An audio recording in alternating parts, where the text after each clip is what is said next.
It's daybreak here on Rise News, and it's time for the press preview. A first look at what's on the front pages of the papers. We start with our sister publication this day.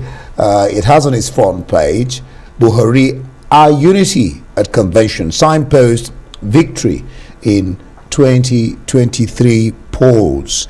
You look at the picture there, you see Maiman Abuli, and then you see Adamu, the chairman, the president actually raising the hands of Adamu, Senator Abdullahi Adamu, who is now the chairman of the NWC, National Working Committee of the All Progressives Congress. Then just below the picture, universities in total shutdown as NASU begin 2-week warning strike. And I hear somebody ask, when will all this strike come to an end? Kaduna Airport attack, PDP FNFR knock Buhari, raised the alarm. There's a rider there.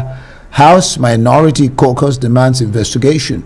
And just on top of that, you have 2023 Southeast PDP backs Southern Governor's stance on zoning of presidency. And then just above the This Day logo, Nigerian governors in Dubai for investment drive. And 10 banks rake in 39.4 trillion at the topmost.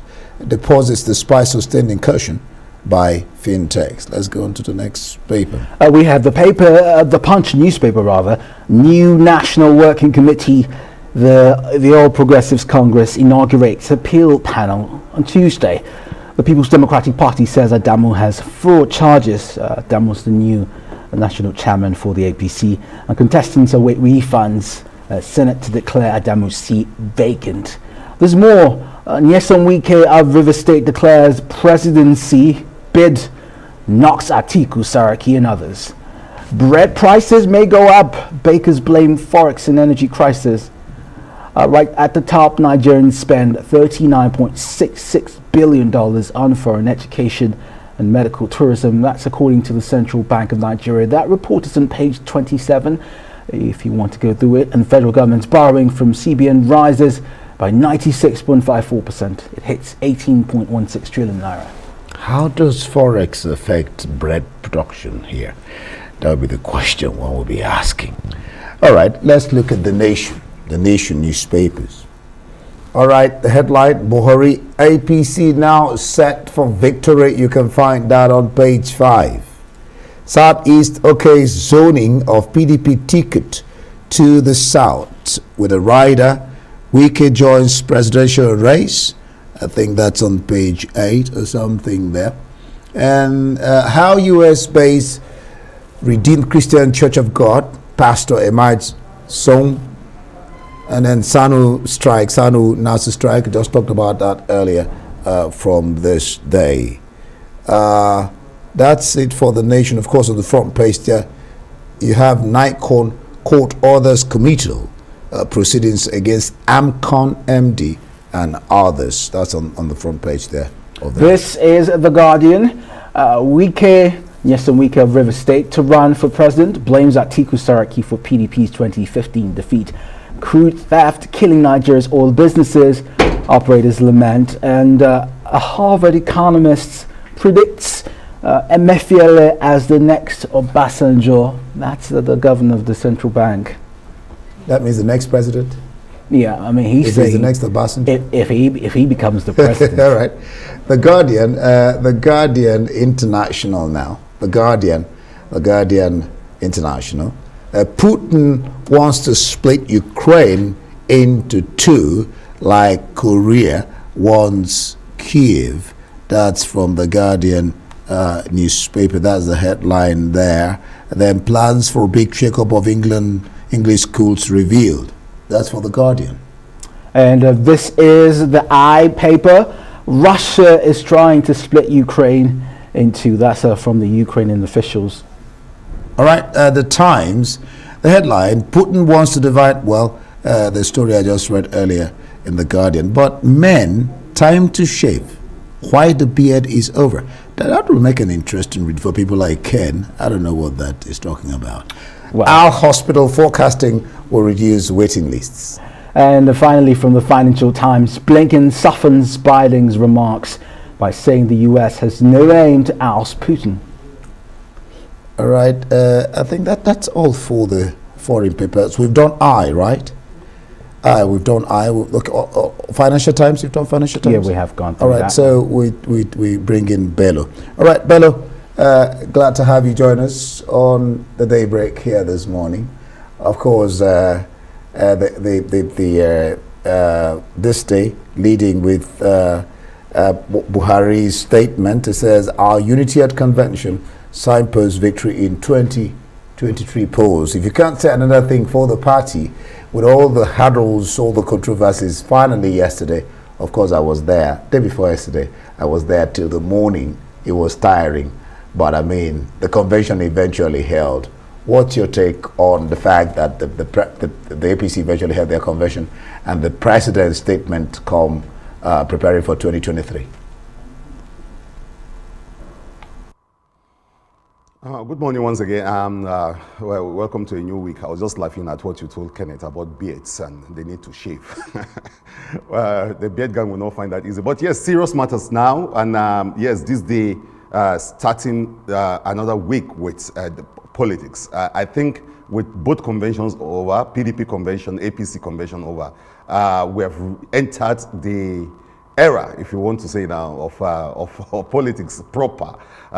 Most politicians were waiting for these two events to come to pass, watching and take. For now, all that remains now is what the president is talking about, how to clinch 2023. So that's what's going to be on most mind now. And the president is already setting the tone for his own party and looking at that. And I think both parties, especially the opposition party, PDP, is also eyeing 2023 and already making campaign points even from the convention that's held. I mean, we all say you were there, I was there. We all say that it's a successful convention. But of course, you know, there were those wranglings and those fights and those outbursts. But that's, while that can be overlooked, what the PDP is not overlooking is the very choice of the national chairmanship of the APC. And PDP is already picking holes in that and saying that, mocking the APC for, you know, bringing in a man that, as far as they're concerned, is corrupt, has got those charges on him, and pointing to so many things and saying that it doesn't make sense that a party that is talking about, you know, reading the control of corruption is having someone that has over 140 count charge pending at the anti-graft agency as their chairman. So the PDP is already mocking that, is already picking that up, while the president is speaking to the unity, to the nature of the convention itself, the fact that people could come together and that APC made a very strong showing, was able to you know, build this big wall of unity around the party and presented a consensus candidate. The president is pointing to that to be, for him, that's a sign that the APC is ready to play a dominant role of taking over 2023. So both sides are ready. PDP going forward is going to continuously mock the APC for this choice and of course talk about other things that the APC didn't get right. The APC will be pointing to the fact that despite everything, it's a party that's on ground. It's a party that was able to come together, have that wonderful convention and you know, a beautiful convention, and that because of that, because of you know, the front that they were able to put up, they believe strongly that that's the kind of push that they're going to make as they, you know, as we head into the election proper. So both sides seem to be a very strong grounds now to confront. The stage is set, and now we're just going to sit back and watch how these parties are slug it out with other emerging parties. You call it the PDP. A former aviation minister calls it Wike's PDP. The governor in the South River State has now declared his intention to run for the top job come 2023. He's declared that he's the only one the APC is scared of. What are his chances?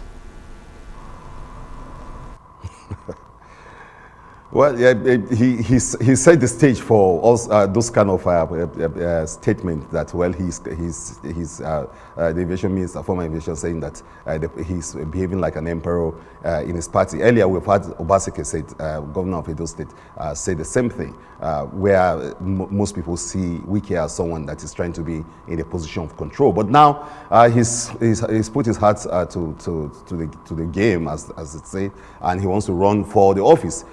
Everything has prepared him for for this. Some of the opposition he has put up so stiffly against the APC, and you have to give it to him. He's been in the forefront of trying to, picking holes with the APC, almost in a way that most people in that party were not doing, even though a whole lot of people have questioned his method, his manner, the way he says them, and his general body language and his mannerism. People have questioned that.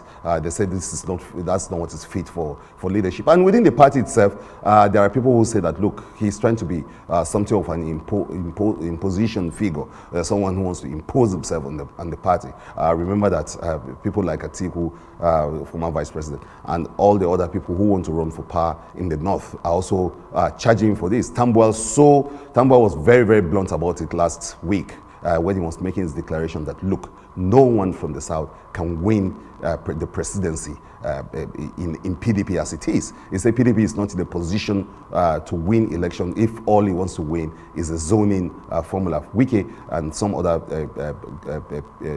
stakeholders in the south believe strongly that the mode of the nation suggests that the south should present a candidate and that the presidency should move to the south. Atiku was saying that the PDP should not, give in to what it calls the stampeding of APC into making that decision that, look, the PDP can only zone power to the north. In fact, in some cases, it's a zone to himself because he's the only one that can win elections for the party. Wike now saying that, look, the only person the APC feared is himself. So he's running on that. He's running on the fact that he can scare the APC enough to push them off the stage. Well, that's something we need to watch and see. But if you look at the crisis he is also having with certain stakeholders in the party who are actually pushing back and saying, look, we don't want your imposition. You don't run the party. You don't own the party. And then alongside the fact that some other very, very strong forces saying that, look, no one from the south, let alone the south will win elections in the PDP, and that the mathematics or the arithmetic or the numbers does not favor that if the PDP presents a candidate from the south, they'll win election. Tambuwal has been saying that, a whole lot of them has been saying that you have to keep this in the north. But Wike is going against all of that, throwing his hat in the game now and saying that, look, he's running and that he will win and that he's the candidate to win these elections.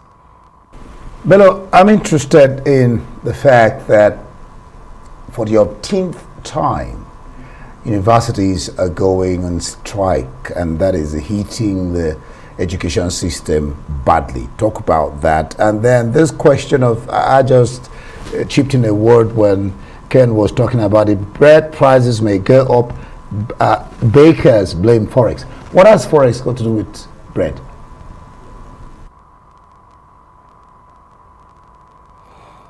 Well, the issue of ASU students and the strike is so painful. And again, now that SANU is joining and the other bodies are joining too,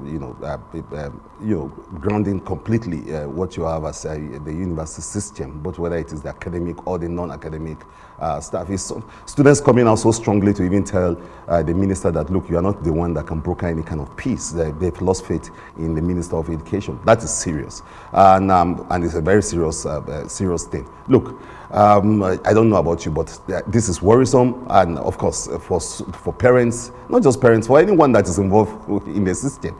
This is really, really a very tough, harrowing period for students, for education generally, and we've never had it so bad. Especially now that we're talking about elections around the corner, talking about a new regime altogether to emerge. This for the ruling party should be very disturbing, because if any opposition party is really up and doing, these are talking points. These are going to be campaign issues, whether you like it or not. What this party is being able to do, or what this government is being able to do for education. And now with this situation, total breakdown in the university system, the fact that everyone is home. You understand that this is a very dire situation and a very, very terrible report. If this is a report card, this is actually a failing mark for the government and how it's handled its education, especially in this twilight of the administration, and when they're actually looking for very good points to adduce as the reason why they've done very well. This is coming as a very serious, negative imaging for the ruling party. And I think they should be disturbed. But beyond that, I think it's something that concerns all of us, parents, students, teachers, everyone. And even some of a lot of people that depend on the university system for survival and all of that. So it's a bad day for education. It's really a bad day for young people trying to get a future for themselves. All right, thank you.